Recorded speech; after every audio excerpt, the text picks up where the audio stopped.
Lola Beltrán, la voz que México convirtió en eternidad. No era solo una cantante, era un relámpago envuelto en terciopelo, una fuerza capaz de hacer temblar los cimientos del silencio con una sola nota. Su voz no se escuchaba, se sentía, atravesaba el alma como un rayo de nostalgia que dejaba cicatrices en quien la oía. Fue la emperatriz del sentimiento, la mujer que hizo de cada canción una plegaria y de cada escenario una catedral. En un mundo donde la fama se confunde con el ruido y la gloria con la vanidad, Lola brilló de otro modo. No buscaba el aplauso, lo merecía. Mientras otros cantaban para ser recordados, ella cantaba para sanar. En los palenques en la XCW en Bellas Artes, su figura se alzaba como un símbolo de pureza en una industria que devoraba almas. Era la encarnación de la autenticidad, una reina sin trono, una artista sin sustituta.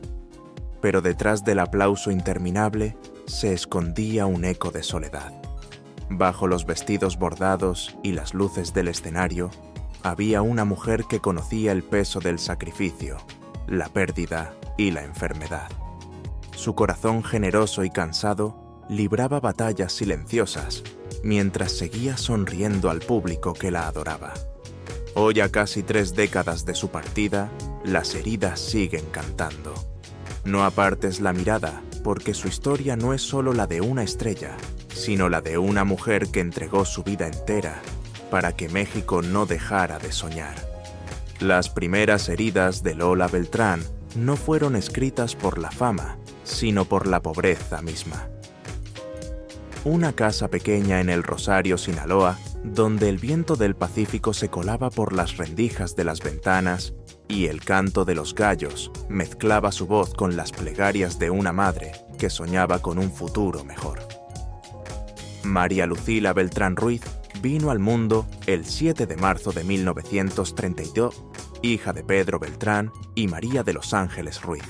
Su cuna fue un rincón de tierra humilde, donde los días se medían en trabajo, no en promesas. Antes de ser Lola, la grande, fue una niña descalza que aprendió que la necesidad también puede afinar el alma. Desde pequeña su voz sorprendía a todos. Cantaba en la iglesia, en las calles, en cualquier esquina, donde el eco le respondiera. Su madre la escuchaba con lágrimas, sabiendo que aquel timbre no pertenecía a la tierra, sino al cielo.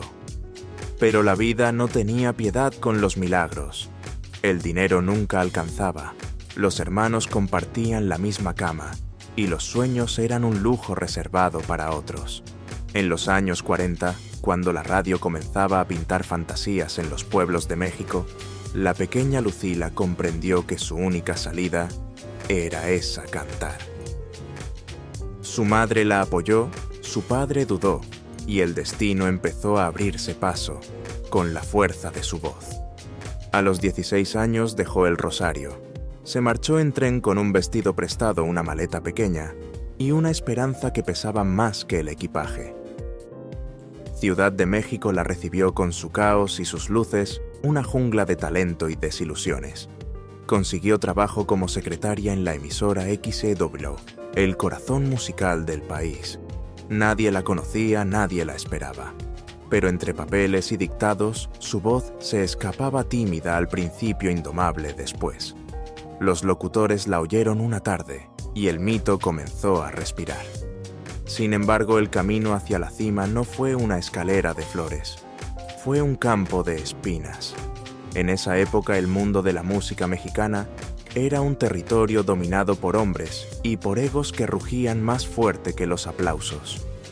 A los 20 años, Lola ya había sido rechazada en varios concursos, humillada por su origen humilde, comparada con cantantes de renombre que la hacían sentir invisible. Pero cada derrota la volvía más feroz. No tengo apellido de oro, pero tengo voz de fuego, solía decir entre lágrimas. Cuando por fin la dejaron cantar ante los micrófonos de la XCW, el público se rindió. Aquella voz tan grave, tan profunda, tan suya, era una herida abierta convertida en melodía. Detrás de cada nota había años de carencias, desvelos y la promesa silenciosa de una hija que quería honrar a su madre. Aquel debut no solo cambió su destino, cambió la historia de la música ranchera. Su infancia no fue solo el prólogo de una leyenda, fue el horno donde se forjaron su coraje, su temple y su capacidad de amar al pueblo que la vio nacer. De las calles polvorientas de Sinaloa a los escenarios de Bellas Artes, cada paso de Lola fue una respuesta al destino que la quiso pequeña y que ella desafió cantando.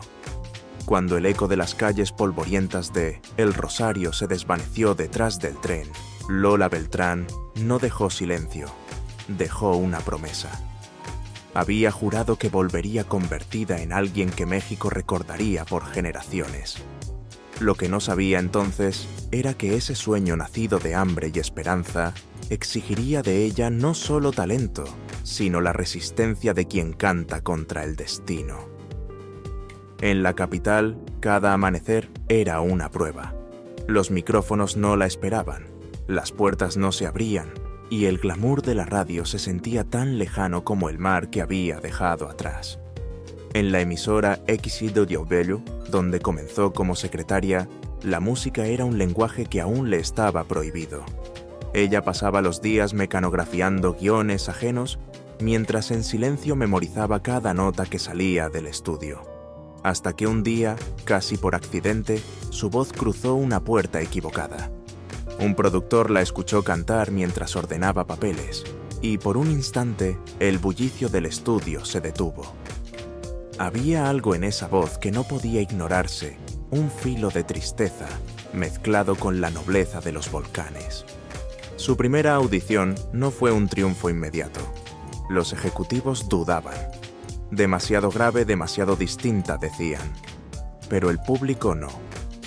Cuando por fin la dejaron cantar en vivo, el teléfono de la emisora colapsó. En cuestión de horas, la muchacha de Sinaloa se convirtió en la revelación de la radio nacional. Las rancheras hasta entonces, dominio de voces masculinas, encontraron en Lola una dimensión femenina profunda, casi sagrada. Poco después, Pedro de Lille y Rafael Hernández comenzaron a escribirle canciones, y su nombre se grabó junto al de las grandes figuras del momento, Jorge Negrete, Pedro Infante, Lucha Reyes. Pero ella no imitaba a nadie. Tenía su propio territorio, una mezcla de vulnerabilidad y temple, que hacía que hasta los mariachis guardaran silencio para escucharla. La prensa empezó a llamarla la mujer que hace llorar a México. Ella, en cambio, se limitaba a decir: yo no canto para que lloren, canto para que recuerden. Sin embargo, la fama temprana vino acompañada de una nueva forma de soledad. Las giras, los contratos, los compromisos, la alejaban cada vez más de sus raíces. En cada escenario, mientras el público aplaudía, ella pensaba en su madre sola en Sinaloa, escuchándola por la radio. La voz que un día nació del silencio, ahora estaba atrapada en él. Pero el dolor no la rompió, la transformó. Cada rechazo se volvió impulso, cada lágrima un verso. En 1954 grabó Cucurrucucú Paloma, y el país entero se detuvo. Su interpretación trascendió la canción, fue una plegaria, una confesión colectiva. Desde ese momento, México ya no tuvo otra voz que representara mejor su melancolía. La muchacha que llegó en tren con una maleta prestada había conquistado el alma de una nación. Lo había hecho sin padrinos, sin fortuna, solo con la fuerza de una garganta que parecía nacida de la tierra misma. El mundo aún no la llamaba reina, pero ella ya había demostrado algo más grande que incluso las raíces humildes pueden florecer hasta tocar el cielo. Lola Beltrán entró a los años 60 no como una debutante, sino como una fuerza indomable. Llevaba ya cicatrices que no se veían, pero su voz las contaba por ella. En una industria dominada por hombres donde las rancheras parecían terreno sagrado de charros y espuelas, Lola irrumpió como un trueno envuelto en terciopelo. Su interpretación de Cucurrucucú Paloma no solo la lanzó al estrellato, la consagró como la voz del alma mexicana. No cantaba canciones, las habitaba. Cada nota era un duelo, cada silencio una oración. Los escenarios comenzaron a rendirse. Primero la radio, luego el cine, después el mundo. Participó en más de 50 películas compartiendo pantalla con figuras como Pedro Armendáriz, Antonio Aguilar y José Alfredo Jiménez, mientras su voz viajaba desde los pueblos de México hasta los teatros de París y Moscú. Era la mujer que podía cantar frente a campesinos con la misma entrega con que deslumbraba en el Palacio de Bellas Artes, donde se convirtió en la primera intérprete de música ranchera en pisar aquel templo reservado a la música clásica. Aquel día, vestida de blanco frente a una orquesta sinfónica que temblaba ante su presencia, la historia cambió para siempre. Pero el brillo no vino sin sombra. La fama implacable comenzó a reclamar su tributo. Los críticos incapaces de clasificarla la llamaban demasiado intensa, demasiado dramática. Otros con malicia la acusaban de haberse alejado del pueblo que la hizo grande. El éxito no me separa del pueblo, respondía, el pueblo me empuja hacia arriba. Era verdad, pero detrás de esa fortaleza había agotamiento. Las giras interminables, los compromisos, los viajes al extranjero la fueron desgastando. Dormía poco, comía mal y su cuerpo empezaba a pasar factura. La televisión la reclamó con programas como Noches Tapatías y El Estudio de Lola Beltrán, donde su elegancia y carisma la convirtieron en símbolo nacional. Cantaba con Luciano Pavarotti, con Luis Miguel, con Vicente Fernández, y cada dueto parecía un duelo de almas. A su alrededor, la industria se modernizaba, pero ella seguía fiel a su esencia. Yo no canto moda, decía, canto verdades. Y así lo hacía aun cuando esas verdades dolían. Sin embargo, en el silencio de los camerinos, Lola empezaba a sentir un vacío que ni los aplausos podían llenar. Su éxito era un océano, pero ella se sentía un barco sin puerto. La soledad de los grandes empezó a rodearla como un eco que ni el mariachi podía callar. A veces, antes de salir al escenario, se quedaba mirando su reflejo en el espejo y murmuraba: la voz sigue viva, pero el alma está cansada. Cada triunfo la elevaba un poco más, pero también la alejaba del suelo que la había sostenido. Para el mundo era una leyenda. Para sí misma una mujer que había sacrificado la vida entera en nombre de una canción. Y justo cuando el mundo la coronaba como inmortal, el destino ya comenzaba a escribir el precio que habría de pagar por esa eternidad. Lola Beltrán siempre fue descrita como una mujer indomable, pero nunca invulnerable. Bajo la figura majestuosa que conquistaba los escenarios, se escondía un corazón que conoció tanto la devoción como el desgarro. Su vida amorosa no fue el desfile glamuroso que muchos imaginan, sino un camino de pasiones intensas, silencios prolongados y heridas que ninguna canción logró curar por completo. En los años 50, cuando su nombre comenzaba a resonar por todo México, también descubrió que el amor podía ser un escenario tan cruel como el de cualquier palenque. Su primer gran amor fue Alfredo Leal, torero y actor de temperamento fiero. Se conocieron en 1957 en el rodaje de El Tesoro de la Muerte. Él representaba la fuerza, ella la pasión. Juntos formaron una pareja que desbordaba magnetismo y peligro. Los periódicos los llamaban La Voz y la Espada, una combinación explosiva que encantaba al público. Pero detrás de los flashes, el matrimonio fue una arena de celos, orgullo y heridas. Ambos eran artistas, ambos necesitaban brillar, y esa competencia silenciosa los fue separando poco a poco. Alfredo no soportaba compartir el centro del aplauso. Lola no sabía vivir en la sombra. De su unión nació su única hija, María Elena Leal, en 1958, el amor más puro y duradero de su vida. Sin embargo, la llegada de la niña no trajo calma. Los rumores de infidelidades Las giras interminables y la exigencia de la fama convirtieron el hogar en un campo minado. Cuando se divorciaron en 1968, Lola declaró con la serenidad de quien ha llorado demasiado: "El matrimonio es como un aplauso. Suena fuerte al principio, pero se apaga si nadie lo sostiene". A partir de entonces, su relación con Alfredo se redujo a la memoria y al amor silencioso por su hija. Hubo otros afectos breves y discretos nombres que la prensa insinuó pero que ella nunca confirmó. Se decía que tuvo un amor imposible con un compositor casado, un romance fugaz con un político del norte y una amistad profunda con José Alfredo Jiménez, a quien muchos consideraron su alma gemela artística. Nadie supo nunca si entre ellos hubo algo más que música, pero quienes los vieron juntos en los años 60 aseguran que compartían una tristeza idéntica. Lola y José Alfredo no se miraban, se reconocían, diría años después Chabela Vargas. Cuando él murió en 1973, Lola lloró como si perdiera una parte de sí misma. Cantó Un mundo raro en su funeral, y su voz quebrada por el llanto estremeció a todo México. Esa noche frente al féretro, entendió que algunas despedidas duran toda la vida. La fama le dio fortuna, pero le quitó intimidad. Los hombres la admiraban, la temían, la idealizaban. Pocos se atrevieron a amarla de verdad. Ella solía decir que nadie quiere dormir con la leyenda, solo escucharla cantar. Tras la separación se refugió en el trabajo con una disciplina casi militar. Grababa sin descanso, viajaba de país en país, sonreía ante las cámaras y volvía a los hoteles vacíos donde la soledad la esperaba como un amante fiel.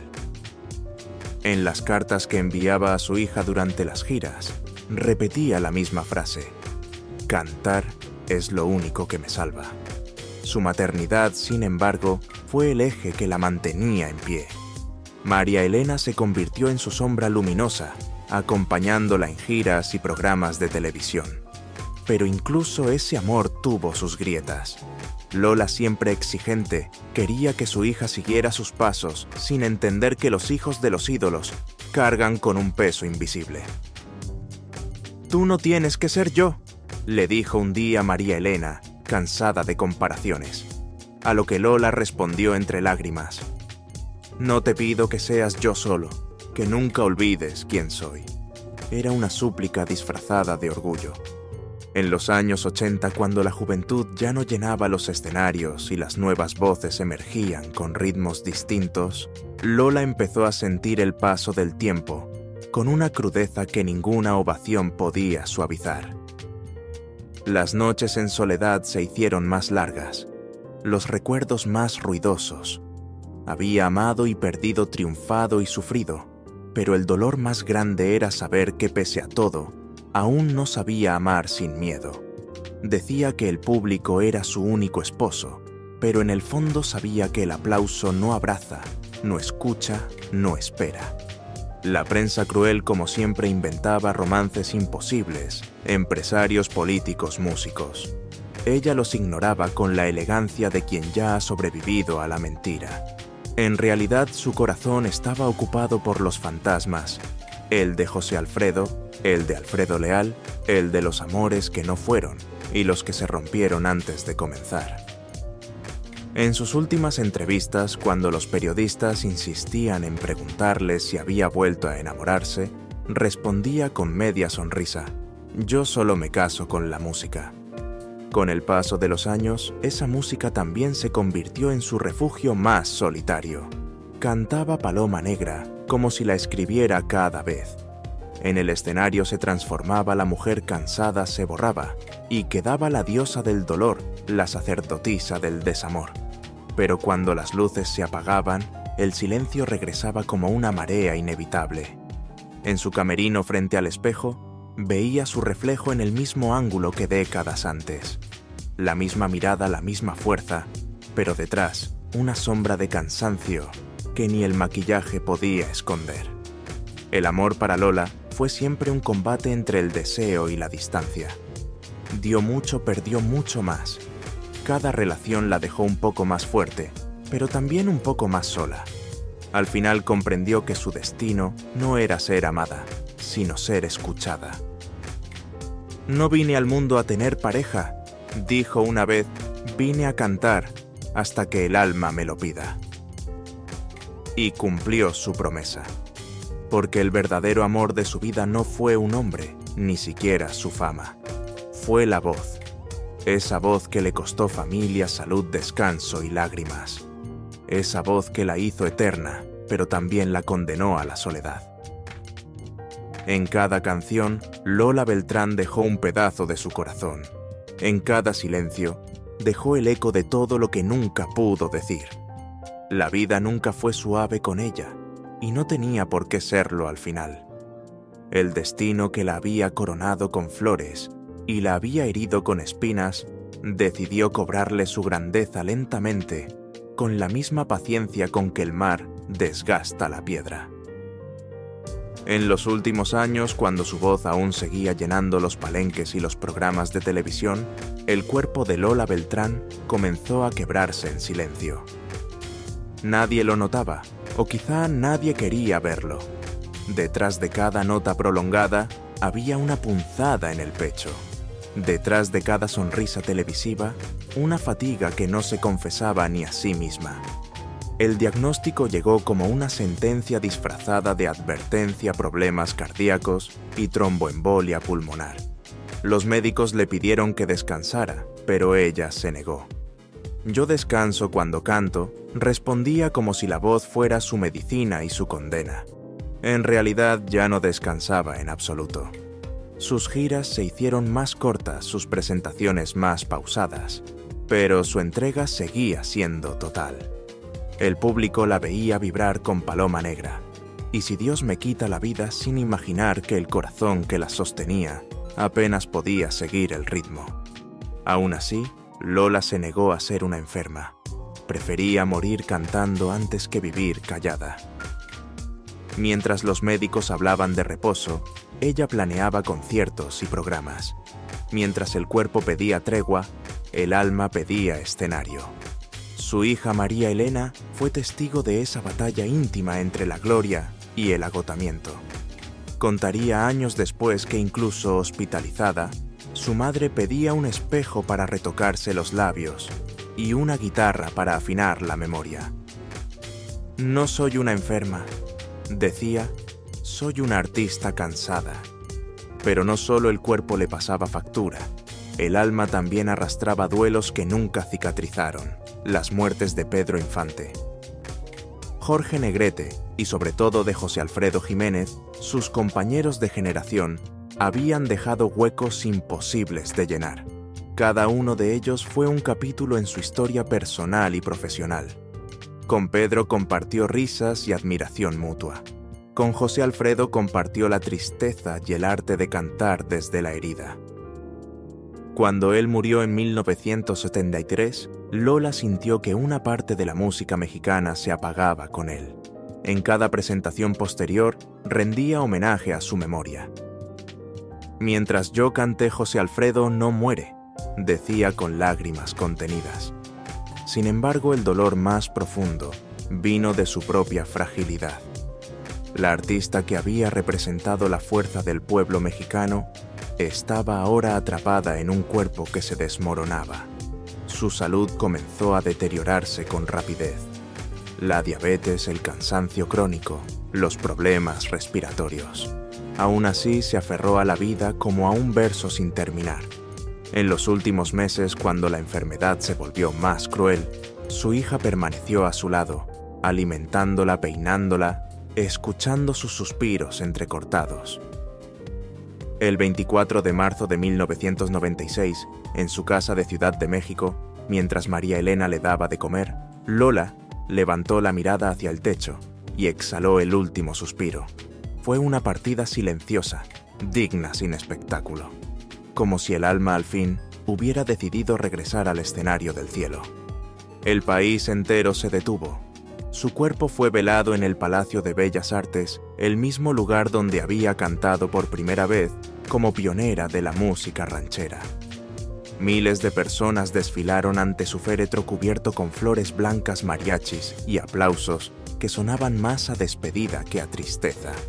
México no lloraba solo, a una cantante lloraba a su propia voz.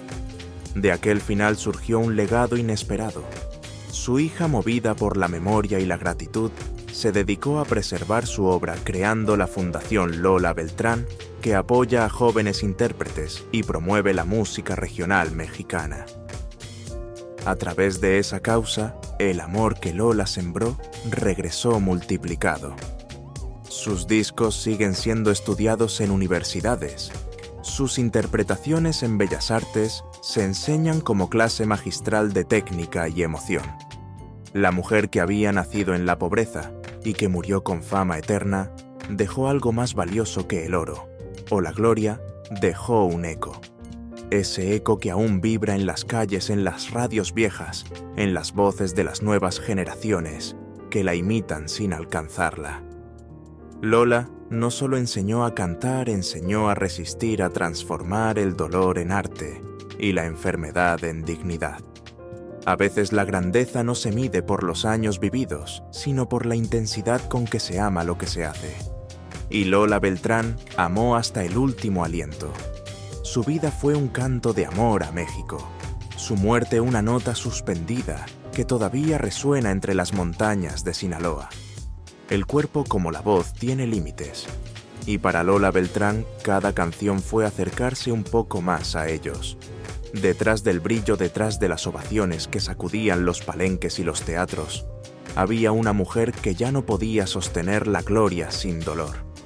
Su corazón, aquel motor que había resistido décadas de viajes, desvelos y emociones sin tregua, comenzó a quebrarse en silencio. El público aún veía en ella a la emperatriz de la canción ranchera, erguida inmortal. Pero bajo los trajes bordados y las joyas brillantes, su cuerpo comenzaba a rendirse. La voz seguía siendo un rayo, el corazón una herida que ya no cicatrizaba. Los médicos le suplicaban descanso. Ella respondía con ironía: ¿cómo se descansa de ser quien se es?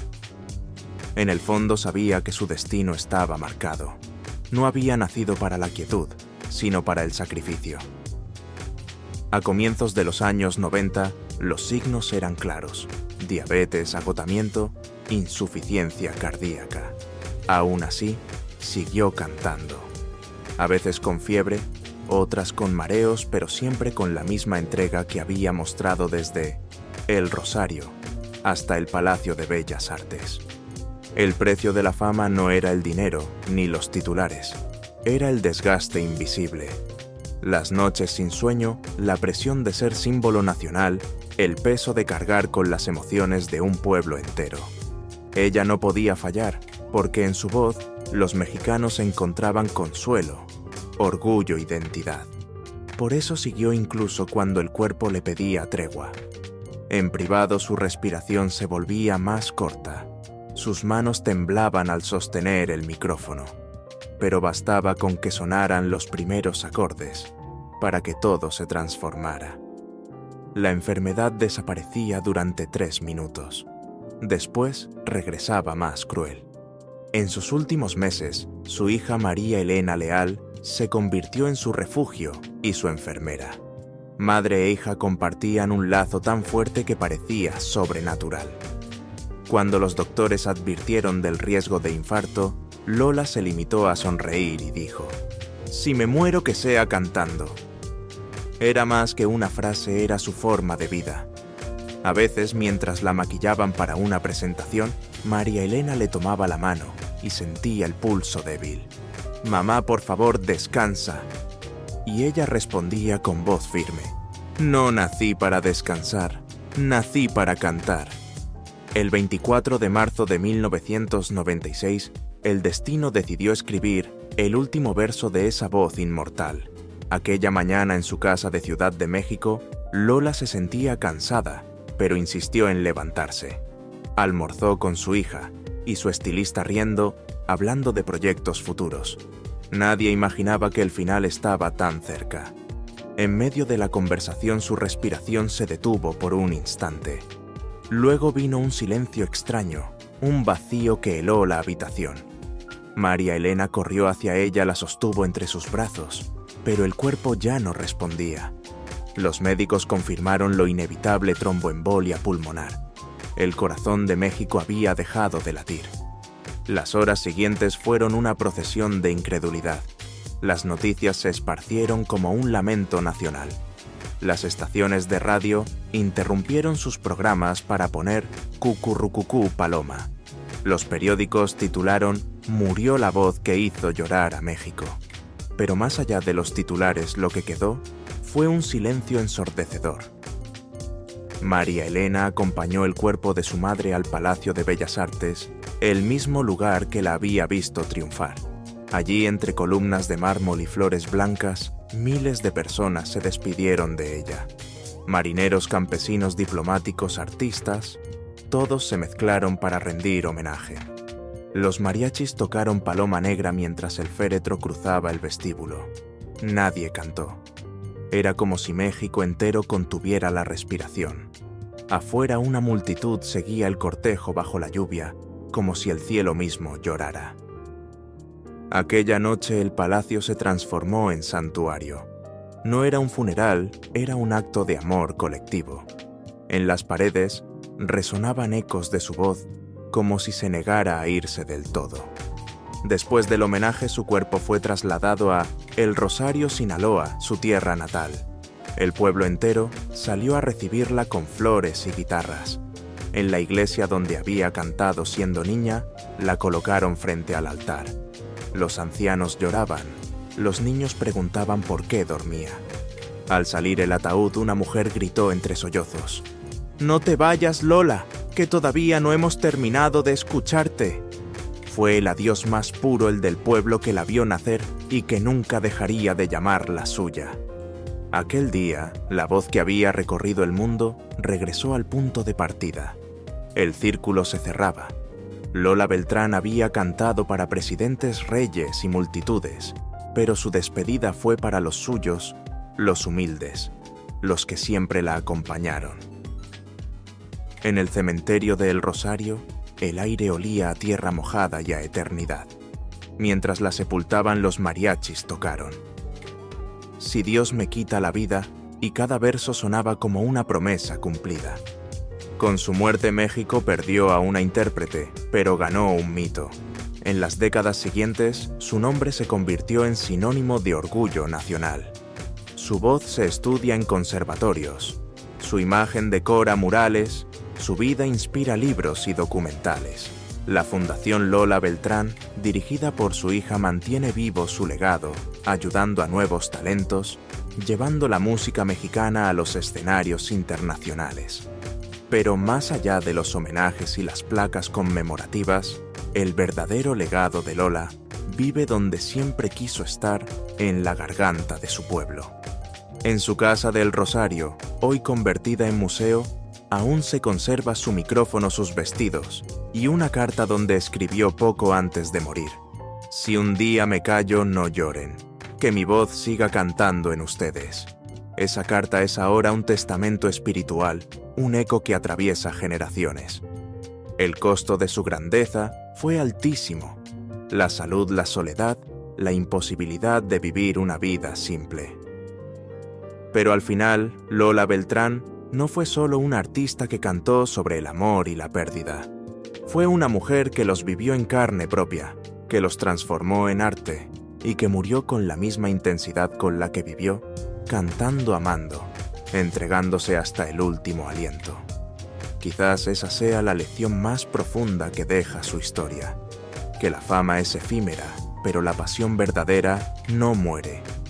Que los cuerpos se apagan, pero las voces que nacen del alma siguen resonando incluso cuando el silencio las reclama. Y que hay muertes que no apagan la vida, sino que la multiplican. Hoy, casi 3 décadas después, todavía hay noches en México donde el viento parece llevar un eco lejano, una voz que sube desde los palenques, se eleva sobre los cerros y acaricia el cielo.